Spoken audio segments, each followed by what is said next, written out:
వేదిక మీద నుంచి చెప్తున్నా, ఏప్రిల్లో నూతన బడ్జెట్లో మళ్ళీ లక్షలాది ఇండ్లు తెలంగాణ రాష్ట్రంలో పేదలకు ఇచ్చి పేదల ఆత్మగౌరవం పెంచే బాధ్యత ఇవాళ కాంగ్రెస్ పార్టీ తీసుకుంటుంది. సాగునీటి ప్రాజెక్టుల గురించి, లిఫ్టుల గురించి ఉత్తమ్ కుమార్ రెడ్డి గారు చెప్పారు. ఇవాళ మీరు ఆలోచన చేయండి. ఇవాళ ఈ నల్గొండ జిల్లా ఫ్లోరైడ్ ప్రాంతం కాళ్ళు వంకర, కన్ను వంకర, నడుము వంకరతోని కన్న పిల్లల్ని మంచాల కట్టేసి తల్లిదండ్రుల కూలీ పనులకు పోయే పరిస్థితి. ఏ రోజు కూడా ఈ సమస్యకు పరిష్కారం దొరకలే. కానీ ఇవాళ ఈ నల్గొండ జిల్లాలో కట్టిన నాగార్జున సాగర్ అయినా, లేకపోతే ఈ నల్గొండ జిల్లాలో వెల్లంపల్లి ప్రాజెక్ట్ అయినా, ఏ ప్రాజెక్ట్ అయినా, ధర్మారెడ్డి కాలువ అయినా, పిలాయపల్లి కాలువ అయినా, ఏఎంఆర్ ఎస్ఎల్బిసి అయినా కాంగ్రెస్ పార్టీ కట్టినవే కదా. ఆనాడు వెంకటరెడ్డి గారు కొట్లాడి తెచ్చిన ఎస్ఎల్బిసి 30 కిలోమీటర్లు ఉమ్మడి రాష్ట్రంలో టన్నెల్ దొవ్వితే 10 కిలోమీటర్లు, సంవత్సరానికి 1 కిలోమీటర్ దొవ్వుంటే కూడా ఎస్ఎల్బిసి పూర్తి అయ్యుండేది. 3,60,000 ఎకరాలకు గ్రావిటీ ద్వారా నీళ్లు వచ్చేది. ప్రతి సంవత్సరం 500-600 కోట్ల రూపాయలు లిఫ్టుల, కరెంటులకు పైసలు మిగిలేది. కానీ నల్లగొండ జిల్లా మీద కోపంతోని, కసితోని, కడుపులో విషం పెట్టుకొని ఎస్ఎల్బిసిని పడావు పెడితే ఈ రోజు విషపు నీళ్లు నల్గొండ జిల్లా ప్రజలు తాగాల్సిన పరిస్థితి. దీనికి కారణం బీఆర్ఎస్ నాయకులు కాదా అని నేను అడుగుతున్నా. అందుకే అధికారంలోకి వచ్చినెంబడే ఎంకన్నా నీ కళ, నువ్వు ఆనాడు రాజశేఖర రెడ్డి గారితో కొట్లాడి తెచ్చిన ఎస్ఎల్బిసిని 2 ఏళ్లలో పూర్తి చేద్దాం, పనులు మొదలు పెట్టని చెప్పి ఉత్తమ్ కుమార్ రెడ్డి గారిని, వెంకటరెడ్డి గారిని, నల్గొండ జిల్లా నాయకులతో మాట్లాడి ఎస్ఎల్బిసి టన్నెల్ పూర్తి చేయడానికి ముందుకెళ్ళాం. అనుకోని ప్రమాదం జరిగింది. 10 ఏళ్ళు పని ఆగిపోవడంతో పనులు చేస్తుంటే ప్రమాదం జరిగి 8 మంది చచ్చిపోయారు. ఏడైనా ఒక మనిషి చచ్చిపోతే ఇంత బాధపడతాం, ఇన్ని కన్నీళ్లు పెట్టుకుంటాం, ఆ కుటుంబాన్ని ఆదుకోవడానికి ప్రయత్నం చేస్తాం. అంతెందుకు, ఒక కాకి చచ్చిపోతే 10 కాకులు దాని చుట్టూతో చేరి సానుభూతి తెలుపుతాయి. కానీ ఎస్ఎల్బిసిలో 8 మంది చచ్చిపోతే మామ, అల్లుడు, బావ, బామ్మార్తి దావతులు చేసుకొని ఇక సంతోషపడ్డారు. ఎస్ఎల్బిసి ఆగిపోయింది, ఇక ఆపేయండి, ఎస్ఎల్బిసి కట్టొద్దు, మనుషులు చచ్చిపోయిందని. ఇంత దుర్మార్గం ఉంటుందా? ఇంత కడుపులో విషం పెట్టుకున్నోడు ఇవాళ నల్గొండ జిల్లాలో మున్సిపల్లో కార్పొరేటర్లను, కౌన్సిలర్లను గెలిపించమని ఎట్లా అడుగుతాడు? నల్గొండ మీద విషం జిమ్ముతున్న బీఆర్ఎస్ వాళ్ళకు, ఎస్ఎల్బిసి కట్టనోనికి, రేషన్ కార్డు ఇవ్వనోడికి, సన్న బియ్యం పంచనోడికి, ఆడబిడ్డలకు ఆర్టీసీలో ఉచిత ప్రయాణం ఇవ్వనోడికి ఇవాళ మిమ్మల్ని ఓటు అడిగే హక్కు ఉందా? మీరు ఒక్కసారి ఆలోచన చెయ్యండి. సిగ్గు లేకుండా వాళ్ళు వచ్చినా, గంగిరెద్దులోలాక ఇంటి ముందుకు వచ్చినా కర్రు కాల్చి వాత పెట్టండి, సలాకి ఎర్రగా కాల్చి ఈపుల వాతలు పెట్టుర్రి. ఏమన్నా తెస్తే తీసుకోండి, ఏమన్నా ఇచ్చినా తీసుకోండి, కీసలలో లాగులాలు ఏమన్నా ఉంటే అది కూడా తీసుకోండి. మందిని ముంచిన సొమ్ము మస్తుగా ఉన్నది వాళ్ళ దగ్గర. ఒకనొక్కడు ఎకరాలలో ఫామ్ హౌజులు కట్టారు, పెద్ద పెద్ద బెంచ్ కార్లు కొన్నారు, గంజికి గతి లేని వాళ్ళు కూడా. అవన్నీ మనల్ని ముంచిన సొమ్మే, మందిని ముంచిన సొమ్మే. టీఆర్ఎస్ వాడు వచ్చి ఏమి ఇచ్చినా తీసుకోండి, చేయాల్సిన లగ్గం చెయ్యండి. మన అసెంబ్లీ ఎన్నికల్లో ఎట్లయితే మిర్యాలగూడలో 40-50 వేలతోని లక్ష్మారెడ్డిని గెలిపించారో, పార్లమెంట్ ఎన్నికల్లో రఘ్వీర్కి 5,60,000 ఓట్ల మెజారిటీ ఎట్లిచ్చిండ్రో, ఇవాళ అదే విధంగా నల్గొండ జిల్లా ప్రజలు కాంగ్రెస్ పార్టీకి అండగా నిలబడండి. ఇవాళ మిత్రులారా, మనం అధికారంలోకి వచ్చిన ఈ 2 ఏళ్లలో 70,000 ప్రభుత్వ ఉద్యోగాలు ఇచ్చినాం, రైతు రుణమాఫీ చేసినాం, రైతు భరోసా కార్యక్రమాన్ని అమలు చేసినాం, 4.5 లక్షల పేదోళ్ళకి ఇందిరమ్మ ఇండ్లు ఇచ్చినాం.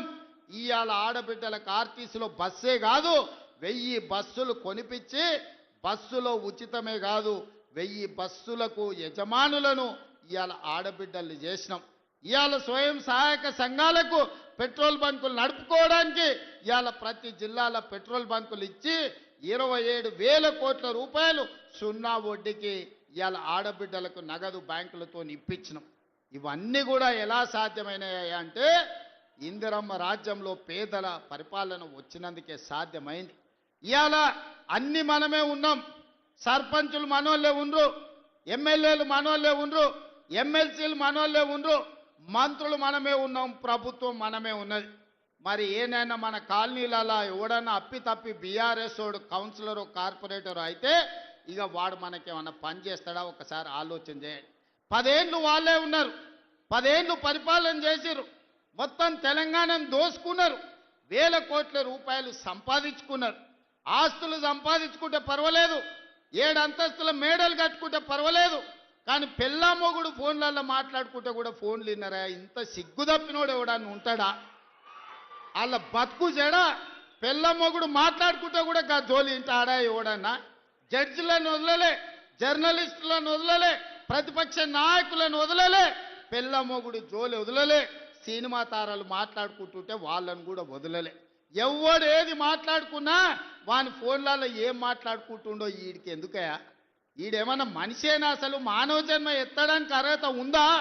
మంది ఫోన్లు తినేటోడు అసలు మనిషా? అన్నం తినేటోడు ఎవడన్నా పెళ్ళ మొగుడు మాట్లాడుకునేది వింటారా? అట్లాంటి సన్నాసులకు మన పోలీసు వాళ్ళు నోటీస్ ఇచ్చారు. మా జాతిపితకు నోటీస్ ఇస్తారని. ఎవరికిరా నువ్వు జాతిపితవు? ఎవడు నీ జాతి? వినోదరావు నీ జాత? ఎర్రబల్లి దయాకరావు నీ జాత? కుక్కడపల్లి కృష్ణారావు గారు నీ జాత? లేకపోతే తన్నీరు హరీష్ రావు గారు నీ జాత? నీ జాతికి పిత ఉండొచ్చు, మాకు మా నల్గొండకో లేకపోతే మా పాలమూరుకు నీ జాతితో ఏం పని? నీ జాతి ఏంది? నీ నీతేంది?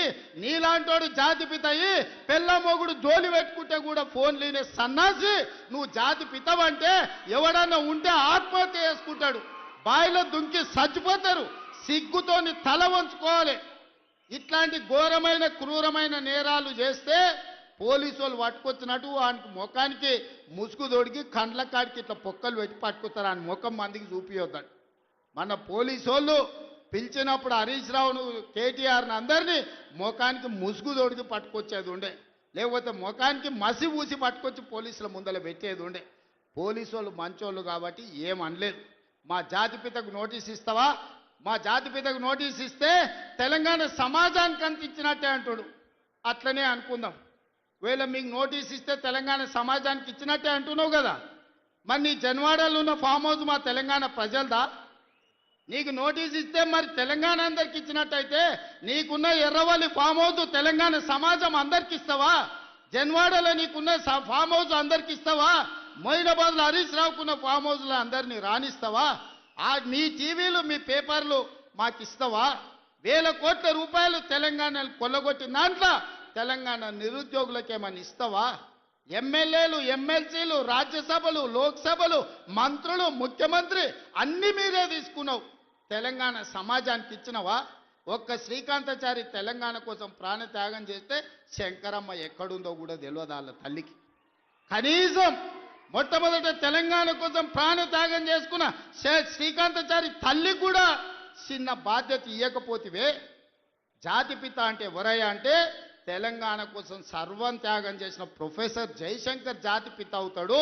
లేకపోతే ఆంధ్రప్రదేశ్లో పార్టీ చచ్చిపోయినా, తెలంగాణలో అధికారం కోల్పోయినా, కేంద్రంలో ప్రభుత్వం పోయినా పర్వాలేదు అని తెలంగాణ రాష్ట్రం ఇచ్చిన సోనియమ్మ తెలంగాణ తల్లి అయితే తప్ప నీలాంటి దోపిడీదారుడు, దొంగ, లుచ్చ నువ్వెట్లా జాతిపితమవుతావని నేను అడగదలుచుకున్న. మిర్యాలగూడ నుంచి సిగ్గులేని మాటలు మాట్లాడతారు.